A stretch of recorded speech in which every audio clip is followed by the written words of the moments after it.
Salom kitoblarim loyihasiga dars tayyorlash jarayonida sizlarga ham kichkinagina video yo'llab ketdim.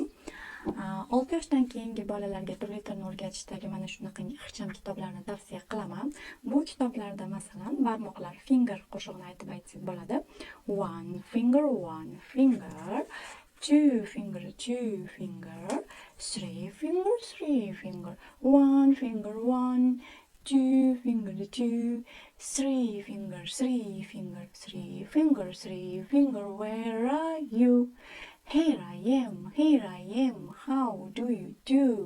Mana shu tarzda. Va endi keyingisi kitoblarni o'zim nega o'qish kerakligini bolaga tushuntirish uchun hayot bilan birlashtirish. Va bunda sizga yordam beradigani kartoshka va biz chesnokni olib keldik. Sarimsoq, piyoz. Bolajonim, mana kartoshka. Bu kitob bilan avval bir boshdan tanishib chiqqan bolaga aytamiz. Qani kartoshka? Oh no, bodring ekan.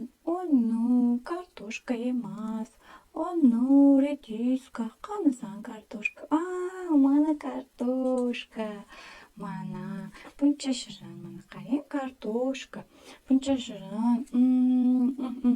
Mazali yeb ko'ramiz. Endi biz sarimsoq piyozni qidiramiz. Qanisan? Yo'q, pomidor bizga kerak emas. No, karamam bizga kerak emas. Sabzi ham bizga kerak emas. Bizga nima kerak? Mana topdik. Mana buni hidab ko'ring, qanaqa hidi bor.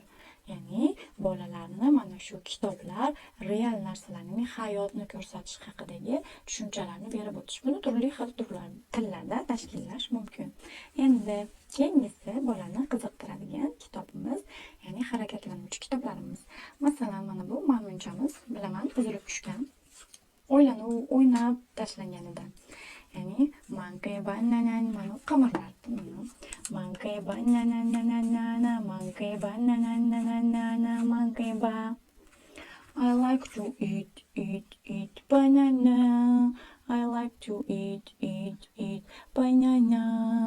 Bu monkey, bu maymun juda saxiy. Bitta uzib bu maymunga beribdi, bitta uzib o'zi yebdi, bittasini esa ertaga yeyman deb olib qo'yibdi. Shunaqayam saxiy maymunjon bo'ladimi? Darslarimiz qiziq tuyulyaptimi? Unda qo'shilib oling.